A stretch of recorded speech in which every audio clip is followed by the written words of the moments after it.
Oke, selamat pagi semuanya. Kita meneruskan pelajarannya kemarin. Kemarin kan kalian sudah mengingat beberapa ukuran dari ukuran jarak, ukuran waktu, ukuran berat, dan seterusnya. Nah, itu akan dipakai di pembelajaran yang hari ini. Hari ini kalian akan mengenal yang namanya perbandingan atau rasio. Apa itu perbandingan atau rasio? Dilihat dulu, di situ ada gambar tentara dan polisi. Bisa nggak kalian menentukan perbandingan banyak tentara dan polisi yang berfoto bersama di gambar di samping? Cara untuk menentukan perbandingan adalah kalian harus tahu dulu masing-masing itu berapa jumlahnya. Banyak tentara, kita hitung bareng-bareng, 1, 2, 3, 4, 5, 6. Banyaknya tentara itu ada 6 orang. Sedangkan banyak polisi itu 1, 2, 3, 4, 5, 6, 7. 7 orang. Berarti kalian bisa menuliskan perbandingannya adalah tentara dibanding polisi itu adalah 6 banding 7. Ini dibacanya bukan 6 bagi 7 tapi 6 banding 7. Selanjutnya masih di foto yang sama, kalau tadi kan kita membandingkan antara tentara sama polisi perbandingannya berapa gitu kan.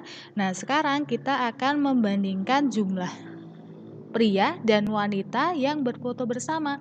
Berarti sama seperti tadi kita cari dulu banyaknya pria 1, 2. 2 orang. Banyaknya wanita ada 11 orang. Berarti perbandingannya pria banding wanita adalah 2 banding 11.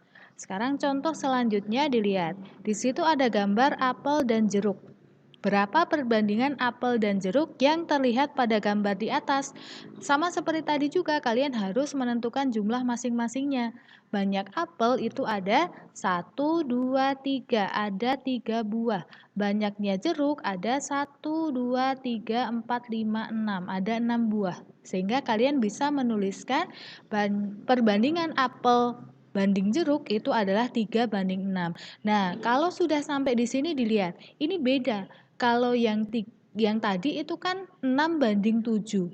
Tidak bisa disederhanakan. Kalau yang ini 3 banding 6 kan kanan kiri sama-sama bisa dibagi 3. Sehingga kalau menuliskan perbandingan itu harus yang paling sederhana.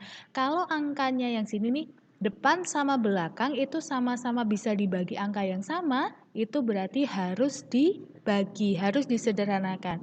3 sama 6 itu sama-sama bisa dibagi 3, sehingga dituliskan 3 banding 6 itu 1 banding 2. 3 dibagi 3 jadi 1, 6 dibagi 3 jadi 2. Nah, kayak gitu. Jadinya perbandingan itu harus ditulis ke yang paling sederhana. Kalau masih bisa dibagi dua-duanya itu harus dibagi dengan angka yang sama. Selanjutnya, sekarang gimana kalau dibalik? Misalnya, kalau tadi kan apel banding jeruk itu adalah 1 banding 2. Kalau jeruk dibanding apel itu angkanya juga harus dibalik 2 banding 1 karena menurut sama jumlahnya. Sehingga kalian harus hati-hati banget kalau mengubah penyebutannya itu perbandingannya juga harus dibalik. Jadi hati-hati banget, jeruk itu punyanya adalah angka 2, apel itu punyanya angka 1, sehingga dia harus ikut. Kalau apelnya diubah ke depan ya berarti satunya harus ikut ke depan. Jadi hati-hati menuliskan perbandingan karena belakangnya juga harus, angka belakangnya itu juga harus diganti atau disesuaikan. Nah, sekarang dilihat. Ingat nggak kalian pas SEA Games kemarin, itu kan e-sport mulai ditandingkan. Ada 6 game yang ditandingkan, diantaranya Clash Royale sama StarCraft 2. StarCraft 2. Nah, Ali itu mewawancarai 30 atlet e-sport. 5 atlet Clash Royale dan 25 itu atlet StarCraft. Nah, selanjutnya kalian disuruh menentukan rasio banyaknya atlet Clash Royale yang diwawancarai dibandingkan jumlah atlet yang diwawancara. Ini beda nih, kalau tadi kan ada 2 objek yang dibandingkan, kalau sekarang salah satu dibandingkan dengan keseluruhannya, ya sama saja.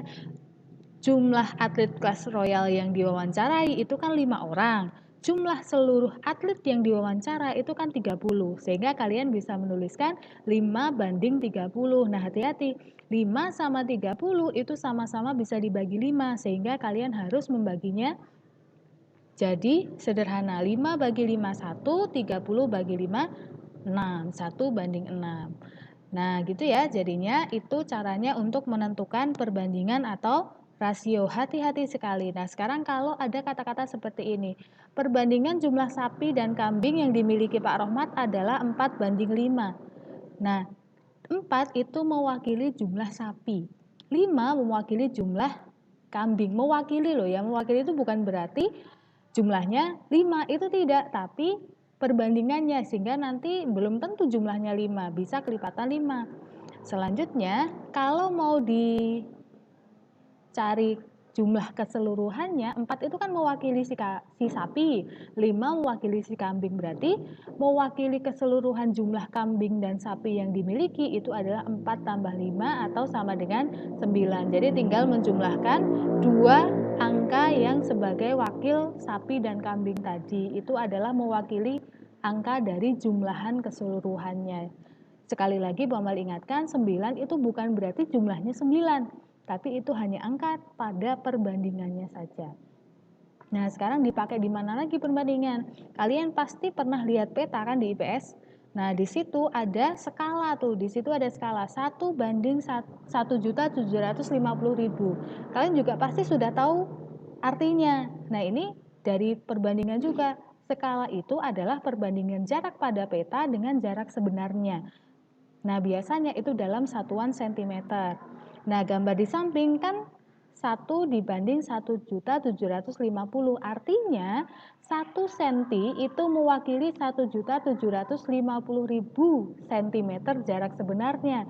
Atau kemarin kan kalian sudah mengingat-ingat, 1.750.000 itu mewakili 17,5 km. Kalau disederhanakan jadi 17,5 km. Nah, misalnya nih, kalau kalian mengukur pakai penggaris, jarak kota A dan kota B di peta itu 2 cm. Berarti jarak sebenarnya 2 kali 17,5 atau 35 km. Sorry, ini kilometer ya. Yang ini kilometer. Sama dengan 35 km. Jadi jarak kota A dan kota B itu adalah 35 km. Nah, sekarang tugasnya adalah kalian buat rangkuman yang tadi sudah Bu Amel terangkan. Kalian bisa lihat juga di referensi yang lain. Selanjutnya dikerjakan tugas Google Form yang telah di-share di grup kelas. Jangan lupa sebagai presensi kalian bisa menuliskan nama dan kelas kalian di kolom komentar. Seperti itu, sampai jumpa lagi. Semangat!